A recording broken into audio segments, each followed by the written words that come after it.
السلام علیکم، کیا حال ہیں آپ سب کے؟ امید ہے آپ لوگ سب خیریت سے ہوں گے۔ آج ہم خانہ کعبہ کی تعمیر نو کے بارے میں بات کریں گے۔ اس سے پہلے اگر آپ میرے چینل پر نئے ہیں تو میرے چینل کو لائک اور سبسکرائب کر دیجئے گا۔ چلیں اپنے قصے کا آغاز کرتے ہیں۔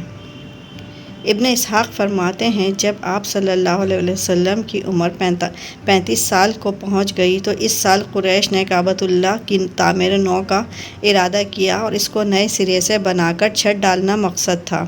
مگر کسی کو شہید کرنے کی ہمت نہ ہوتی تھی۔ کعبے کی قدیمی دیواریں آدمی کے قد سے کچھ ہی زیادہ ہوں گی۔ اب قریش اس کو اثر نو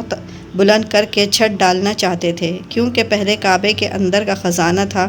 جو چوری ہو گیا تھا، اور اس کے علاوہ بھی سامان چرایا گیا تھا جس میں کچھ دویک نامی شخص کے پاس دیکھا گیا تھا، اور یہ شخص بنی ملی بن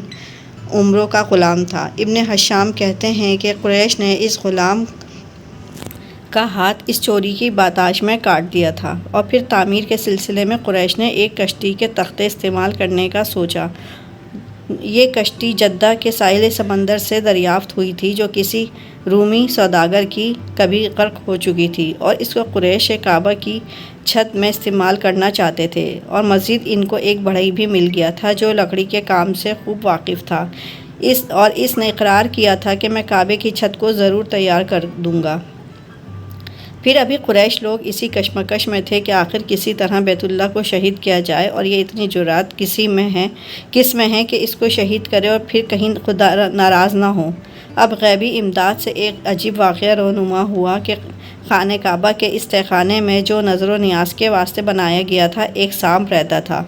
جو اکثر اوقات وہاں سے نکل کر کعبے کی دیواروں پر پھن پھیلائے پھرتا رہتا تھا، جس کی دہشت کی وجہ سے کوئی اس سے قریب بھی نہ پٹکتا تھا۔ ایک روز یہ سانپ نکل کر حسب عادت دیواروں پر پھرنے لگا تو اللہ نے ایک پرندہ بھیجا جس نے آ کر اس کو اٹھایا اور اڑ گیا۔ یہ عجیب واردات دیکھ کر قریش مطمئن ہو گئے۔ اس واقعے سے لگتا ہے خدا ہمارے اس کام سے راضی ہے، تبھی اس نے اس موذی کے دفع کرنے کا بندوبست خود ہی فرما دیا، اور پھر خدا نے ہمیں اس کی تعمیر کا سب سامان بھی مہیا کر دیا ہے اور ایک کاریگر بھی موجود ہے۔ آخر سب کے سب کعبے کو اثر نو تعمیر کرنے پر مستعد ہو گئے، اور پھر ایک شخص جو ابو وہب بن عمرو بن عائد بن عمران بن مخدوم کھڑا ہوا، اور اس نے دیوار منہدم کرنے کے لیے ابتدا کرتے ہوئے ایک پتھر نکالا، مگر وہ پتھر ان کے ہاتھ سے فوراً از خود نکل کر دوبارہ اپنی جگہ فٹ ہو گیا۔ پھر اس شخص نے قریش کی طرف متوجہ ہو کر خطاب کیا: اے قریش، تعمیر کعبہ میں تم کو ان باتوں کا لحاظ کرنا ہوگا کہ تم اپنا صرف حلال پیسہ اس میں خرچ کرو، اور حرام خواہ سود ہو یا کسی طرح کا ظلم کا پیسہ وہ اس میں نہ لگاؤ۔ بعض لوگ اس کلام کو ولید بن مغیرہ کی طرف منسوب کرتے ہیں، اور ابو وہب مذکورہ حضور علیہ السلام کا رشتہ دار تھا۔ ابن اسحاق کہتے ہیں یہ حضور کے والد کے ماموں تھے اور نہایت شریف بزرگ تھے، اور عرب نے ان کی تعریف و توصیف میں بہت قصیدے کہے ہیں۔ الغرض قریش نے کعبے کی تعمیر کے سلسلے میں مختلف کام اور حصے تقسیم کر لیے۔ دروازے کی سمت عبد المناف اور بنی زہرہ کے حصے میں آئی، اور رکن اسود سے رکن یمانی تک بنی مخزوم اور دیگر چند قبائل کے حصے میں آئی، اور کعبے کی پشت بنی جمع اور بنی سہم کے حصے میں آئی۔ حجر اسود کی طرف عبدالدار بن قسی اور بنی اسد بن غزہ بن قصی اور ابن عدی اور ابن کعب بن لوئی کے حصے میں آئی، اور یہی سمت حتیم والی ہے۔ مگر اب بھی کہ تمام تیاری کے ساتھ تقسیم کار بھی ہو چکی تھی، مگر کسی کی ہمت نہ پڑتی تھی کہ کعبے کو منہدم کریں، اور سب خوف زدہ تھے۔ آخر ولید بن مغیرہ نے کچھ ہمت کی اور آگے بڑھے اور کہا: میں پیش قدمی کرنا چاہتا ہوں، اور پھر کدال لے کر آگے بڑھے۔ سب سہم کر ان کو تکنے لگے، اور اس نے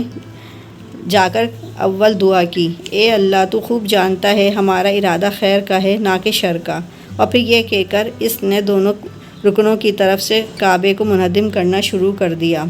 اور سب لوگ خوفزدہ دیکھ رہے تھے اور کوئی ان کے ساتھ شرکت نہ کر رہا تھا تاکہ اس پورے دن کسی دوسرے نے ہاتھ نہ لگایا، اور رات بھی لوگوں نے اس انتظار میں گزار دی کہ دیکھیں اگر ولید بخیر رہے تو ہم کام کریں گے اور پتہ چل جائے گا کہ خدا ہمارے کام سے راضی ہے، اور اگر ان کو کوئی آفت دبوچ لیتی ہے تو ہم اس کام سے کنارہ کر لیں گے۔ پھر اللہ اللہ کر کے صبح ہوئی تو سب نے ولید کو صحیح سالم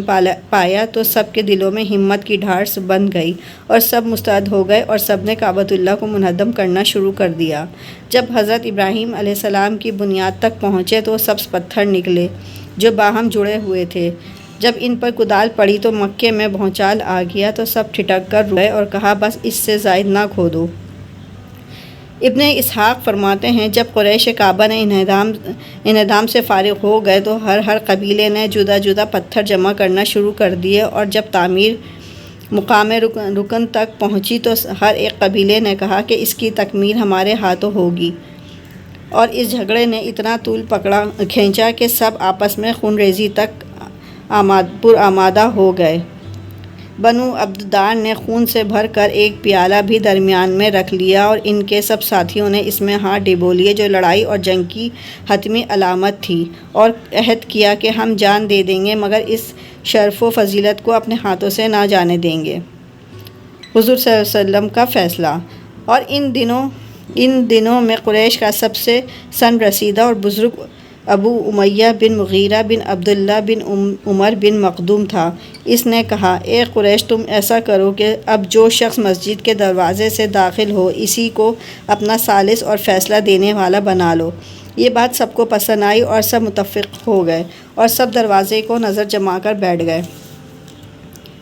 اور قدرت خداوندی کے اسی وقت حضور صلی اللہ علیہ وآلہ وسلم خوشنما سراپا دروازے سے ظاہر ہوا، اور قریش بھی تمام دیکھ کر خوشی سے سرشار ہو گئے، کہنے لگے بے شک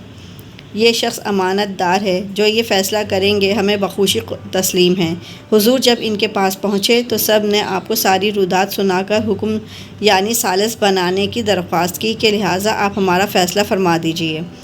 حضور اکرم صلی اللہ علیہ وآلہ وسلم قربان جائیے فرمایا میرے پاس چادر لاؤ۔ لوگ فوراً ایک چادر لے آئے، پھر آپ نے اپنے دست مبارک سے حجر اسود کو اٹھا کر اس کپڑے کے درمیان میں رکھا۔ ہر قبیلے کے بڑے سردار نے چادر کا ایک ایک گوشہ تھام لیا اور حضور صلی اللہ علیہ وآلہ وسلم نے فرمایا۔